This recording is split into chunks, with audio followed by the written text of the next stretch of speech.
오늘도 영상을 틀고 예배를 드리는 모든 선생님들과 학생들에게 하나님의 은혜가 있을 것입니다. 주께서 내 맘에 두신 이 꿈은 이 세상 즐거움 비교할 수 없네. 잠깐 있다 사라질 세상의 것과 다른 그 기쁨은 날마다 커져만 가네. 한 번 더. 주께서 내 맘에 두신 기쁨은 이 세상 즐거움 비교할 수 없네. 잠깐 있다 사라질 세상의 것과 다른 그 기쁨은 날마다 커져만 가네. 주가 주신 평안이 내 맘에 있어. 주를 향한 찬양이 넘쳐 흐르네. 나를 안전하게 돌보시는 나의 주 하나님, 주를 찬양하리라. 주께서 내 인생 주께서 내 인생 두신 소망은 이 세상 행복과 비교할 수 없네. 어둠 속에 사라질 세상의 것과 다른 그 소망은 날마다 커져만 주가 주신 주가 주신 평안이 내 맘에 있어. 주를 향한 찬양이 넘쳐 흐르네. 나를 안전하게 돌보시는 나의 주 하나님, 주를 찬양하리라. 주가 주신 평안이 내 맘에 있어. 주를 향한 찬양이 넘쳐 흐르네. 나를 안전하게 돌보시는 나의 주 하나님, 주를 한 번 더. 찬양하리라. 주가 주신 평안이 내 맘에 있어. 주를 향한 찬양이 넘쳐 흐르네.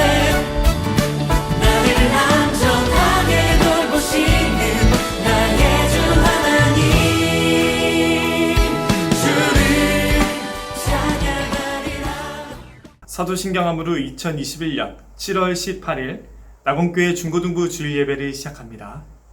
전능하사 천지를 만드신 하나님 아버지를 내가 믿사오며 그 외아들 우리 주 예수 그리스도를 믿사오니 이는 성령으로 잉태하사 동정녀 마리아에게 나시고 본디오 빌라도에게 고난을 받으사 십자가에 못 박혀 죽으시고 장사한 지 사흘 만에 죽은 자 가운데서 다시 살아나시며 하늘에 오르사 전능하신 하나님 우편에 앉아 계시다가 저리로서 산자와 죽은 자를 심판하러 오시리라.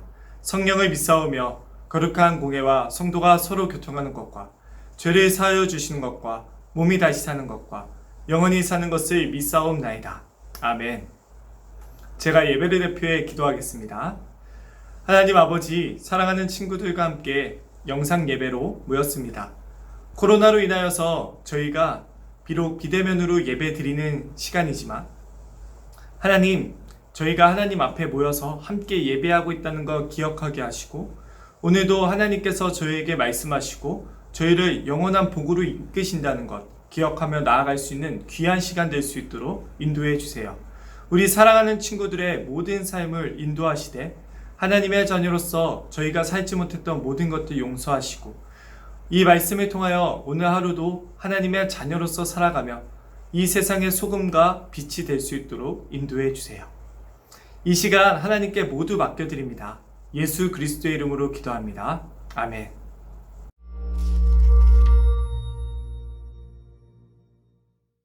주후 1세기 대다수의 지중해 연안 사람들은 로마 제국이 지배하는 도시들에 밀집해 살았어요. 이들 도시에는 다양한 문화와 민족 그리고 종교가 혼재했죠. 그래서 온갖 종류의 신에게 제사를 지내는 갖가지 신전이 있었고 사람들은 각자 다양한 신들에게 충성을 바쳤어요. 그러나 어느 도시에서든 자신들의 신 외에는 다른 어떤 신도 숭배하지 않는 소수민족이 있었어요. 이스라엘 사람들, 즉 유대인인데요. 그들은 자신들의 하나님만이 참된 창조주이며 세상의 왕이라고 주장했죠. 한편 이 도시들은 모두 로마 제국이 만든 도로로 연결돼 있어서 왕래하기 좋았고 상업과 심지어 새로운 사상도 퍼져나가기 쉬웠어요. 그리고 사도 바울은 이러한 로마의 도로에 익숙한 사람이었죠. 그는 인생의 후반부를 이 도시 저 도시를 여행하며 이스라엘의 하나님이 열방을 다스릴 새 왕을 세우셨다고 선포하며 보냈는데요. 이 왕은 이전에 어떤 왕과도 다른 분이었어요. 맞아요. 왕들은 대부분 압제와 권력으로 통치하지만 이 새로운 왕은 자기 희생과 사랑으로 통치하시죠. 그분의 이름은 예수고 지금 바울은 그분의 전령으로서 모든 사람을 이 왕의 통치 아래 살도록 초대하고 있어요. 바울의 선교 여행과 그가 전하는 소식에 대한 사람들의 반응이 바로 사도행전 3번째 편의 내용입니다. 한동안 바울은 안디옥을 사역의 거점으로 삼고 거기로부터 동역자들과 함께 3번의 여행을 떠났어요. 그들은 육로와 배를 이용해 로마 전역의 전략적인 도시들을 방문했는데요. 어느 도시에 가든 바울이 가장 먼저 한 일은 유대인 회당에 가서 구약 성경에 약속된 메시아 왕이 어떻게 나사렛의 예수님이신지 가르치는 것이었어요. 일부는 이를 믿었지만 일부는 믿지 않았어요. 그리고 이 가르침이 사람을 현혹하는 위험한 거라고 여기는 사람들도 있었는데 그들은 폭동을 일으켜 바울을 성 밖으로 내쫓곤 했죠. 그럴 때면 바울은 북적거리는 시장으로 향했습니다. 거기서 가게를 열고 가죽 천막을 만들어 팔아 자신의 여행 비용을 충당했어요. 그리고 거기서도 바울은 누구든 들으려는 사람에게는 계속해서 부활하신 왕 예수님을 전했죠. 그는 새로운 신을 전파한다는 오해를 자주 받았는데요. 한 번은 그가 병자를 위해 기도했는데 그 사람이 치유되자 주변의 모든 사람이 바울은 그리스 신이 강림한 게 틀림없다고 생각하는 일도 있었죠. 하지만 바울은 참된 하나님은 한 분이시며 자신은 그분의 종이라고 주장했어요. 이 주장은 더 많은 반대와 폭동을 일으켜 바울은 두들겨 맞거나 심지어 감옥에 던져지기도 했어요. 왜 그렇게까지 반응이 격하죠? 네, 신들을 숭배하는 일은 로마의 문화를 유지하는 역할을 했거든요. 그들은 신들이 도시를 안전하게 지켜준다고 믿었고 신전에서 드리는 제사는 경제의 큰 부분을 차지했어요. 그런데 바울은 예수님을 그저 새로운 신으로 소개한 게 아니라 모든 다른 신들은 무력하고 심지어 엉터리라고 말한 거예요. 로마인의 삶의 방식을 뿌리째 부정한 거네요. 맞아요. 그뿐만이 아니에요. 바울은 예수님을 새로운 왕으로 선포할 때 주 또는 하나님의 아들이라고 불렀는데요. 이건 로마 황제에게 쓰는 호칭이었어요. 그래서 바울이 전하는 말은 정치 질서 전반에 대한 위협으로 들리기 쉬웠죠. 누가 이런 운동에 참여하려고 하겠어요. 너무 위험하게 들리잖아요. 하지만 사람들은 예수님의 이야기에 심취했고 그분의 사랑이 어떻게 인종, 성별, 경제적 지위를 불문하고 모두 동등하게 대우받는 공동체를 세워가는지 보며 매료되었어요. 이 사람들은 새로운 가족을 만들어 함께 먹고 자신을 희생하며 가난한 자들을 돌보는 삶을 살았어요. 정말 예수님이 왕이신 것처럼 살았던 거네요. 맞아요. 바로 그렇게 바울이 예수님에 대해 선포하는 도시마다 사람들은 하나님의 영으로 인해 새 인류로 변화되어 갔죠. 바울은 한 도시에 머물며 사람들에게 예수님의 길을 가르쳤고 그 후엔 새로운 도시로 향했어요. 참 고단한 삶이었을 것 같아요. 수많은 고통과 고난을 감내해야 했고요. 네, 그러나 바울은 자신의 역경이 예수님의 고난과 죽음의 재현이라고 믿었기 때문에 감내할 수 있었어요. 그는 자신이 예수님의 이야기를 전할 수 있는 원동력은 하나님의 사랑이라고 말했어요. 어떤 값을 치르더라도 말이죠. 3번째 선교 여행 후 바울의 명성은 높아져서 새로운 친구도 많이 생겼지만 피해야 할 새로운 적들도 늘어났어요. 그러나 바울은 그들을 피하지 않았어요. 다음 목적지인 예루살렘에는 그를 잡아서 심지어 죽이고 싶어하는 사람들로 가득했어요. 그런데도 왜 그가 예루살렘에 가고 그곳에 도착해서 무슨 일이 일어나는지는 사도행전 마지막 편에서 살펴보겠습니다.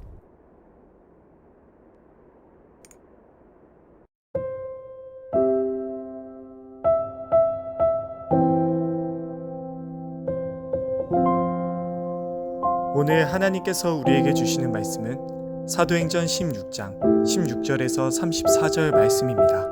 사도행전 16장 16절에서 34절 말씀입니다.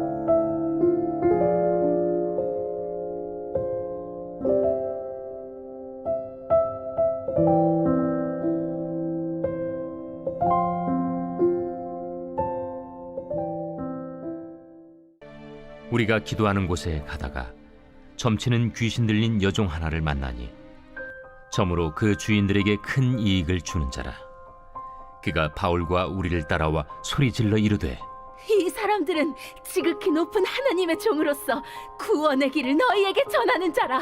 이같이 여러 날을 하는지라 바울이 심히 괴로워하여 돌이켜 그 귀신에게 이르되 예수 그리스도의 이름으로 내가 내게 명하노니 그에게서 나오라. 하니 귀신이 즉시 나오니라. 여종의 주인들은 자기 수익의 소망이 끊어진 것을 보고 바울과 실라를 붙잡아 장터로 관리들에게 끌어갔다가 상관들 앞에 데리고 가서 말하되, 이 사람들이 유대인인데 우리 성을 심히 요란하게 하여 로마 사람인 우리가 받지도 못하고 행하지도 못할 풍속을 전한다. 무리가 일제히 일어나 고발하니 상관들이 옷을 찢어 벗기고 매로 치라 하여 많이 친 후에 옥에 가두고 간수에게 명하여 든든히 지키라 하니, 그가 이러한 명령을 받아 그들을 깊은 옥에 가두고 그 발을 착고에 든든히 채웠더니 한밤중에 바울과 실라가 기도하고 하나님을 찬송하며 죄수들이 듣더라. 이에 갑자기 큰 지진이 나서 옥터가 움직이고 문이 곧 다 열리며 모든 사람의 매인 것이 다 벗어진지라. 간수가 자다가 깨어 옥문들이 열린 것을 보고 죄수들이 도망한 줄 생각하고 칼을 빼어 자결하려 하거늘 바울이 크게 소리질러 이르되, 내 몸을 상하지 말라. 우리가 다 여기 있노라. 간수가 등불을 달라고 하며 뛰어들어가 무서워 떨며 바울과 실라 앞에 엎드리고 그들을 데리고 나가 선생들이여, 내가 어떻게 하여야 구원을 받으리이까? 주 예수를 믿으라. 그리하면 너와 내 집이 구원을 받으리라. 하고 주의 말씀을 그 사람과 그 집에 있는 모든 사람에게 전하더라. 그 밤 그 시각에 간수가 그들을 데려다가 그 맞은 자리를 씻어주고 자기와 그 온 가족이 다 세례를 받은 후 그들을 데리고 자기 집에 올라가서 음식을 차려주고 그와 온 집안이 하나님을 믿음으로 크게 기뻐하니라. 안녕하세요, 우리 사랑하는 낙원교회 친구들. 이번 한 주도 잘 보냈나요? 이제 거의 대부분 학교에서 방학을 보내고 있을 텐데 우리 친구들 방학 때 여러 곳 다니지 못하고 또 활동하지 못해서 너무 아쉽고 또 집에 있는 여러분들 얼마나 답답한지 좀 공감이 돼요. 우리 친구들, 그럼에도 불구하고 우리의 삶을 이끌어 나아가시는 하나님을 믿으며 나아가는 귀한 친구들 되길 소망합니다. 하나님을 믿으며 나아가는 모든 친구들에게 정말 하나님의 인도하심과 은혜가 가득 넘칠 거예요. 오늘 하나님의 말씀 나누어 보도록 하겠습니다. 오늘 하나님의 말씀은 위기라는 감옥 앞에서 라는 제목으로 함께 나누고자 합니다. 우리에게 다양한 위기가 찾아오고 때로는 모든 것을 포기하고 싶은 순간이 찾아오게 돼요. 그 중에는 시대를 뛰어넘어 아직까지도 영향을 주는 인물이 있어요. 바로 루이비히 판 베토벤이에요. 베토벤이 이제 막 작곡가로 유명해질 때쯤에 베토벤에게 갑작스러운 난청이 찾아오게 되는데 윙윙거리는 소리가 귀에 계속 나게 되는 거예요. 난청은 점점 심해졌고 사람 목소리 그리고 악기 소리가 점점 들리지 않게 되고 마지막에는 청력을 잃게 돼요. 베토벤은 이제 음악을 할 수 없다는 절망에 유서를 쓰게 되는데요. 고통스럽게 글을 써 내려가던 베토벤은 유서 마지막에 이런 글을 남겼다고 합니다. 귀가 들리지 않지만 더 많은 창작을 하기 위해 살아야겠다. 그가 결심한 내용은 정말 말도 안 되는 이야기예요. 베토벤은요, 청력을 잃게 되는 것뿐만이 아니라 사실 정말 불행했어요. 걸어다니는 종합병원이라고 불릴 정도로 온갖 병을 다 갖고 살았고 그의 아버지는 전혀 인격적인 분이 아니었고 강압적인 알코올 중독자였어요. 어머니는 17세에 병으로 돌아가시고 베토벤이 온 가족을 책임지는 부양자가 되었어요. 심지어 베토벤이 청력을 잃었을 때쯤에는요, 연인 관계였던 테레자라는 여인과 헤어지고 친구들과 관계도 안 좋았을 때라고 해요. 바로 그러한 불행한 시기를 뛰어넘어 지금까지 잊혀지지 않는 불후의 명곡들을 남기기 시작하는데요. 청력을 잃은 베토벤이 운명, 전원, 합창 등의 곡들을 만들게 됩니다. 그가 마지막으로 쓴 9번 합창에는 이러한 가사가 더해지는데요. 한번 읽어볼게요. 환희여, 아름다운 하나님의 광채, 낙원의 딸들이여, 신성한 그대의 힘은 가혹한 현실이 갈라놓았던 자들을 다시 결합시키고 모든 인간은 형제가 되노라. 그대의 부드러운 날개가 머무르는 곳에 하늘의 선물을 받은 자여, 진실한 우정을 얻은 자여, 비록 단 한 사람의 마음이라도 땅 위에 그를 믿는 사람은 모두 환희의 노래를 부르자. 그러나 그조차 가지지 못한 자들은 눈물 흘리며 조용히 떠나가거라. 서로 껴안아라 만인이여. 형제여, 별이 빛나는 하늘 저편에 사랑하는 주님께서 반드시 되실 것이다. 오늘 말씀에도 위기를 만난 사람들이 등장합니다. 첫 번째는 바울과 실라라는 사람이 등장해요. 예수 공동체를 괴롭혔던 바울은 예수님을 만난 뒤 예수님을 전하는 사람이 되는데요. 동료였던 실라와 빌립보라는 지역에 함께 가게 됩니다. 이곳에서 바울과 실라는 귀신 들려서 점치는 한 여자 노예를 치유하게 되고요. 그 노예를 돈벌이로 삼았던 주인들에게 고소를 당해서 매를 맞고 감옥에 가게 됩니다. 이러한 위기의 순간 감옥에서 그들은 하나님께 기도하고 감옥에 함께 있던 사람들이 들을 정도로 크게 하나님을 찬양해요. 우리 사도행전 16장 25절을 함께 보도록 하겠습니다. 한밤중에 바울과 실라가 기도하고 하나님을 찬송하며 제수들이 듣더라. 이제 바울과 실라는 어떻게 될지도 모르는 절망의 순간에 하나님께 기도하고 찬양하는 모습을 보여주고 있어요. 이들은 어떤 이유에서 그럴 수 있었을까요? 우리는 잠시 이들이 위기를 대처하는 모습을 덮어두고 위기를 대처하는 다른 모습을 보도록 하겠습니다. 바울과 실라가 하나님을 찬양하며 기도하고 있을 그때 지진이 일어나고 감옥문이 열리고 모든 죄수들의 수갑이 풀리는 일이 벌어지게 돼요. 모든 죄수들이 도망갈 상황이 완성된 거예요. 잠을 자던 간수가 너무 놀라서 깬 다음 감옥으로 오니까 문이 다 열려 있었어요. 그 말씀이 오늘 본문 16장 27절 말씀입니다. 간수가 자다가 깨어 옥문들이 열린 것을 보고 죄수들이 도망간 줄 생각하고 칼을 빼어 자결하려 하거늘. 간수는 죄수들이 도망친 위기 앞에서 이제 삶을 포기하려고 하고 있는 거죠. 우리는 이제 위기 앞에 두 가지 대처법을 보게 되었어요. 하나는 바울과 실라이고 하나는 감옥을 지키고 있던 간수의 모습이에요.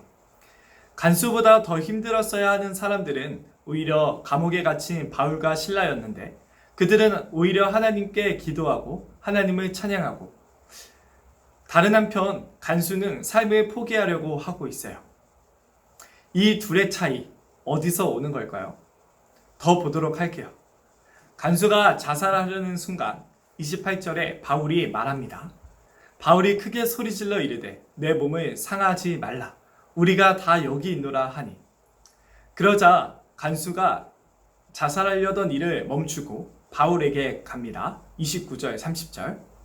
간수가 등불을 달라고 하며 뛰어 들어가 무서워 떨며 바울과 실라 앞에 엎드리고 그들을 데리고 나가 이르되 선생님이여 내가 어떻게 하여야 구원을 받으리이까 하거늘. 우리 사랑하는 친구들, 간수의 눈에 갇혀 있었던 바울과 실라는 오히려 자유를 누리는 사람들이었고 간수 자신은 위기 앞에 온갖 두려움의 감옥 속에 갇혀 있던 사람이었던 거죠. 그래서 간수는 이제 모든 것을 내려놓고 바울과 실라에게 물어보게 돼요. 제가 어떻게 구원을 받을 수 있습니까? 사랑하는 친구들, 간수가 느낄 정도로 위기 앞에서 차이, 그것은 무엇 때문이었을까요? 바울이 이제 그 차이의 비밀을 알려주게 되는데요. 31절과 32절 말씀. 이르되 주 예수를 믿으라. 그리하면 너와 내 집이 구원을 받으리라 하고 주의 말씀을 그 사람과 그 집에 있는 모든 사람에게 전하더라. 위기 앞에서 오히려 바울과 실라가 자유할 수 있었던 이유는 부활과 생명 되신 예수님에 대한 믿음의 차이였던 거죠. 예수님은 우리의 부활과 생명이 되시는 분이에요. 사랑하는 친구들, 우리가 이 사실을 알고 있는 한 위기는 결코 감옥이 될 수 없다는 거예요. 위기라는 감옥 앞에서 베토벤이 오늘도 살아갈 용기를 얻었던 것은 저 하늘에 계신 하나님이 계시기 때문에, 그리고 그 하나님이 오늘도 내 삶을 지켜보시고 저 하늘나라에서 영원한 나라를 준비하시는 부활과 생명 되신 예수님이 계셨기 때문이죠. 이제 감옥을 지키던 간수는 위기라는 감옥 앞에서 기뻐할 수 있는 사람이 될 수 있었어요. 사도행전 16장 33절 34절 말씀을 보도록 하겠습니다. 그 밤 그 시각에 간수가 그들을 데려다가 그 맞은 자리를 씻어주고 자기와 그 온 가족이 다 침례를 받은 후 그들을 데리고 자기 집에 올라가서 음식을 차려주고 그와 온 집안이 하나님의 믿음으로 크게 기뻐하더라. 이제는 간수와 간수의 집의 사람들이 하나님의 믿음으로 위기 앞에서도 크게 기뻐할 수 있는, 위기라는 감옥에 갇히지 않을 수 있는 사람들이 된 거죠. 조금 전에 삶을 포기하려 했던 그 간수가 맞나요? 사랑하는 친구들, 오늘 간수에게 하나님께서 기쁨이 되어 주신 것처럼 오늘 여러분에게도 하나님은 기쁨이 되어 주길 원하세요. 하나님은 이렇게 말씀하세요. 결코 어떤 것도 너를 가둘 수 없단다. 결코 어떤 것도 너를 절망시킬 수 없단다. 너의 뒤에 내가 있다. 그러니 오늘도 일어서서 나의 자녀로서 멋지게 살아가렴. 우리 사랑하는 친구들, 부활과 생명 되신 예수님이 여러분을 끝까지 인도하세요. 그러니 위기라는 감옥에 스스로의 삶을 포기하려고 하지 말고 여러분을 위해 모든 것 준비하실 예수님을 기대하고 기쁨으로 꿈꾸며 그 꿈을 기대하고 살아가는 우리 친구들에게 축복합니다. 코로나라는 감옥, 내 성적이라는 감옥, 불투명한 미래라는 감옥, 열등감과 비교라는 감옥, 실패라는 감옥, 그 어떤 것도 우리 사랑하는 친구들을 결코 가둘 수 없어요. 우리 사랑하는 친구들, 위기라는 감옥 앞에서 늘 하나님께 기도하며 여러분에게 부활과 생명의 삶을 약속하실 하나님을 찬양하며 살아가세요. 지금 이 땅에서 여러분의 삶에 목적을 갖고 계신 하나님을 믿고 포기하지 말고 열심히 살아가길 정말 바랍니다. 여러분이 하나님 안에서 기쁨을 누린다면 여러분 주위에 또 다른 위기의 감옥에 갇힌 제2의 간수를 하나님께서 만나게 하실 거예요. 우리 사랑하는 친구들, 하나님의 자녀로서 살아가는 모든 모습을 통해서 하나님의 말씀에 따라가고 부활과 생명 되신 예수님이 여러분의 주인 되신 그 삶을 살아갈 때 우리 친구들의 삶을 통해서 우리 친구들보다 더 대단하게 보이는 사람들이 위기라는 감옥 앞에서 우리 친구들을 통해 하나님을 경험하게 될 거예요. 우리에게 찾아오는 위기는 우리를 절망시키려고 찾아오는 것이 아니라 하나님이 우리의 삶에 어떠한 분이신지를 보여주기 위함이에요. 우리 사랑하는 친구들, 하나님을 기뻐할 때 정말로 하나님은 우리 친구들에게 기뻐할 이유를 셀 수 없이 알려주실 거예요. 부활과 생명 되신 예수님의 믿음으로 어떠한 상황 속에서도 하나님께 기도하고 하나님을 찬양하고 다른 사람들 앞에서 하나님을 부끄러워하지 않고 살아가면서 결국엔 하나님을 경험하는 친구들 되기를 축복합니다. 여러분의 이야기를 통해서 많은 사람들이 하나님을 경험하게 되기를, 위기라는 감옥 앞에서 죽음과 절망과 죄라는 감옥 앞에서 벗어나는 귀한 축복이 있기를 기도합니다. 기도하겠습니다. 하나님 아버지, 우리 사랑하는 친구들과 함께 하나님의 말씀을 들었습니다. 우리 앞에 어려운 상황들 있습니다. 너무나도 많은 두려움과 위기들이 우리를 감옥에 갇히게 합니다. 그럼에도 불구하고 우리에게 자유와 부활과 생명 되신 예수님이 계시기 때문에 우리는 위기라는 감옥 앞에서도 하나님께 기도하고 많은 사람들 앞에서 하나님을 찬양하며 나아갈 수 있습니다.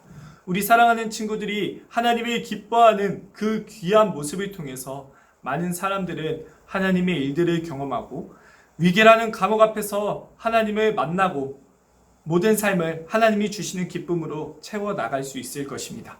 먼저는 우리 사랑하는 친구들의 삶에 일하시는 우리 하나님을 기억하게 하시고 우리 친구들이 어떠한 상황 속에서도 부활과 생명을 약속하신 예수님을 믿으며 예수님의 말씀에 따라가는 귀한 친구들 될 수 있도록 인도해 주세요. 우리가 하나님께 기도하고 찬양하는 삶 속에 하나님은 우리에게 하나님을 경험하게 하실 것입니다. 우리 사랑하는 친구들, 하나님 안에서 꿈꾸고 꿈을 기대하고 오늘도 하나님이 주신 것들 안에서 최선을 다해 살아갈 때 정말 하나님의 귀한 은혜들 나눌 수 있도록 인도하여 주시옵소서. 하나님과 우리의 관계를 아버지와 자녀의 관계 삼으시기 위해 그리고 이제는 우리가 위기라는 감옥 앞에서 하나님께 기도하고 하나님을 찬양하며 하나님을 경험하게 하시기 위해, 또한 우리의 삶의 모습을 통해 수많은 사람들이 기쁨을 누리게 하시기 위해 자신의 목숨을 아낌없이 우리의 죄를 대신에 내놓으시고 우리를 살리시기 위해 다시 살아나신 하나님의 아들 예수 그리스도의 이름으로 간절히 기도합니다. 아멘. 주기도문 하도록 하겠습니다. 하늘에 계신 우리 아버지여, 이름이 거룩히 여김을 받으시오며 나라가 임하옵시며 뜻이 하늘에서 이루어진 것 같이 땅에서도 이루어지리이다. 오늘날 우리에게 일용할 양식을 주옵시고 우리가 우리에게 죄 지은 자를 사하여 준 것 같이 우리의 죄를 사하여 주옵시고 우리를 시험에 들게 하지 마옵시고 다만 악에서 구하옵소서. 대개 나라와 권세와 영광이 아버지께 영원히 있사옵나이다. 아멘.